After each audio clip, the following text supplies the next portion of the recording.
तुम्ही पाहत आहात MCN न्यूज मराठी। वंचित बहुजन आघाडीचे राष्ट्रीय अध्यक्ष प्रकाश आंबेडकर यांच्या आवाहनानुसार दिल्लीतील जंतर मंतर येथे पेपर फुटीच्या निषेधार्थ आंदोलन करणाऱ्या विद्यार्थ्यांवर पोलिसांनी केलेल्या लाठीचार्जच्या निषेधार्थ 23 जुलै रोजी राज्यव्यापी बंदचे आवाहन करण्यात आले होते। वंचित बहुजन आघाडीने आयोजित केलेला हा बंद अकोला जिल्ह्याच्या बाळापूर शहरात यशस्वी झाला। वारंवार होणाऱ्या पेपर फुटीच्या घटनांच्या निषेधार्थ गेल्या अनेक दिवसांपासून विद्यार्थी दिल्लीत आंदोलन करत आहेत। याच काळात दिल्ली पोलिसांनी आंदोलन करणाऱ्या विद्यार्थ्यांवर कथितरित्या लाठीचार्ज केला, ज्यात अनेक विद्यार्थी जखमी झाले। या घटनेच्या निषेधार्थ वंचित बहुजन आघाडीने बंदची हाक दिली होती। या बंद दरम्यान वंचित बहुजन आघाडीचे संजय उमाले, अनुद्दीन खतीब यांच्यासह मोठ्या संख्येने संघटनेचे पदाधिकारी व कार्यकर्ते उपस्थित होते। MCN न्यूज मराठी करिता शेख जावेद भाई, बाळापूर।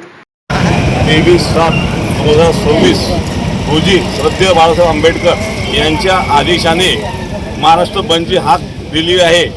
त्या निमित्तानं आम्ही इथं सर्व वंचित बहुजन आघाडीच्या तर्फे पूर्ण बाळापूर शहर आज कडकडीत बंद केलं आहे।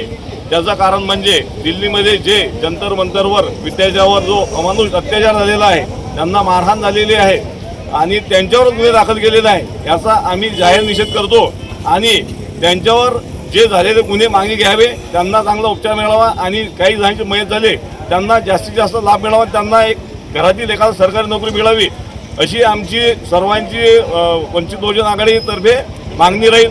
हे जर पूर्ण नाही झाल्यास याच्यापुढे आम्ही याच्यापेक्षा तीव्र आंदोलन छेडू असं आम्ही जाहीर करतो। वंचित बहुजन आघाडीचा वंचित बहुजन आघाडीचा वंचित बहुजन आघाडीचा श्रद्धेय बाळासाहेब आंबेडकर आगे बढ़ो, हम तुम्हारे साथ हैं। श्रद्धेय बाळासाहेब आंबेडकर आगे बढ़ो, हम तुम्हारे साथ हैं। श्रद्धेय बाळासाहेब आंबेडकर आगे बढ़ो, हम तुम्हारे साथ हैं।